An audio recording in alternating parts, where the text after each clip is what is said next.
Assalamu alaikum, peace be with you. I'm your brother in faith, Shabir Ally, speaking to you from the Muslim Media Hub, saying Ramadan Mubarak. In this episode, we're looking at key number 21 out of 30 keys for unlocking the meaning of the Quran. Key number 21, balancing reason and revelation. So we spoke previously about the fact that not everything in the Quran is literal, but now we want to think about to what extent can we apply reason in interpreting the Quranic text. So as a simple rule, I would say generally, reason left to itself might lead to good conclusions, but also some bad ones. Revelation, taken as it is, literally, without some application of reason, can lead to incorrect conclusions as well. It's not because the scripture says something wrong, but because people are misunderstanding what the scripture was actually saying. So in order to reach a proper conclusion, we need to have the balance between the two, a marriage between reason and revelation. Reason on the one hand, using the faculties that God has given us, and revelation on the other hand, given what God has revealed to us. The Quran informs our God-given faculty, and our faculties interpret the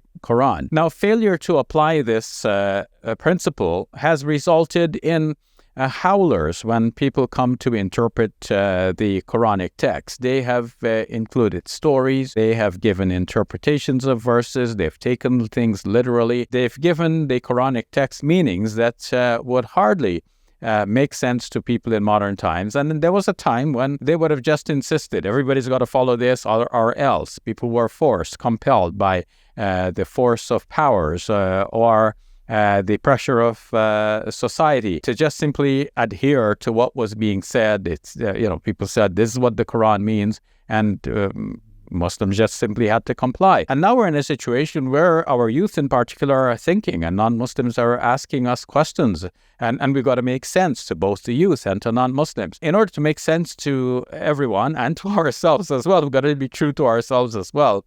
Then we have to apply a certain good degree of reason, a healthy degree, but at the same time we can't go overboard. And we cannot, on the one hand, subject everything in the Quran to reason. The Quran tells us, for example, to believe in things which are unseen. We believe in God, whom we cannot see. We believe in angels. But at the same time, the Quran is not telling us to believe in something that is irrational. So there is a difference between something being irrational and something being beyond reason. So beyond reason means our senses cannot arrive there. We cannot reason our way to there. Something that is irrational is something that is contrary to reason. So, for example, we could reason that there is a God, but it's hard to reason that there must be some things called angels. So we accept that the angels exist. That's a matter of belief. So it's beyond reason. When it comes to something that is irrational, it's like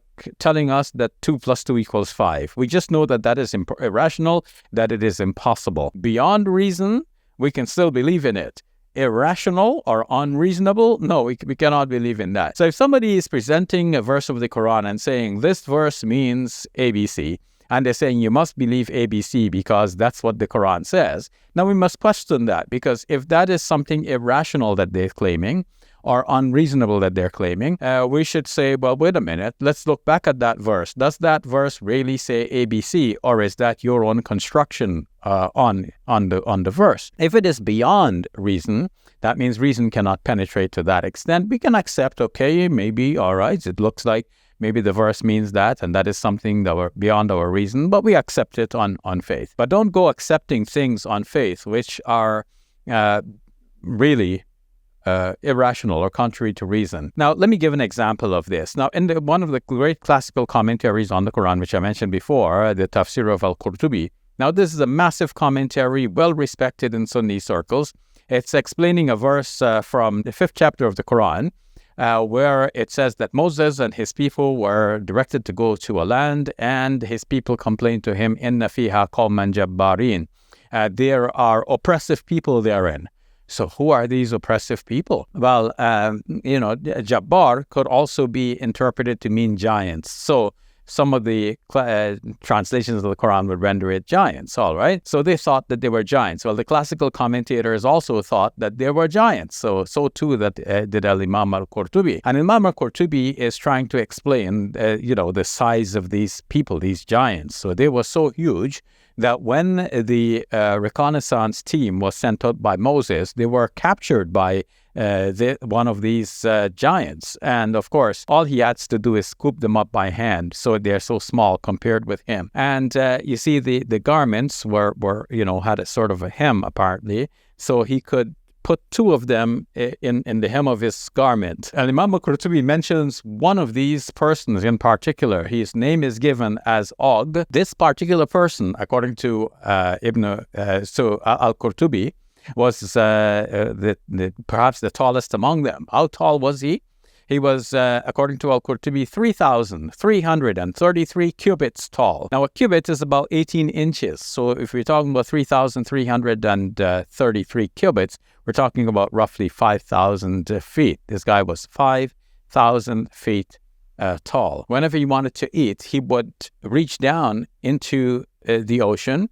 He would grab a fish, and then he would reach up to the sky and fry the fish on the surface of the sun itself. They obviously thought that 5,000 feet tall would be tall enough to reach to the sun like this. Nowadays, we know the sun to be 83 million miles away. So it's even if he was 5,000 feet tall, he wouldn't reach up to the sun. Nonetheless, 5,000 feet tall, this is scientifically impossible. And so when we come to understand the verses of the Quran, the best way to understand this one is not that they were giants, as if there's such a thing like in the Jack and the Beanstalk story that they were giants. If we say giant, that could be an exaggeration for human beings who are somewhat taller than average. So if the average human being is 5 foot, let's say 6, we might say, okay, maybe these guys were 6'6" or something like this, but still within the realm of possibilities for human beings. Or it's better to say, okay, maybe they were not necessarily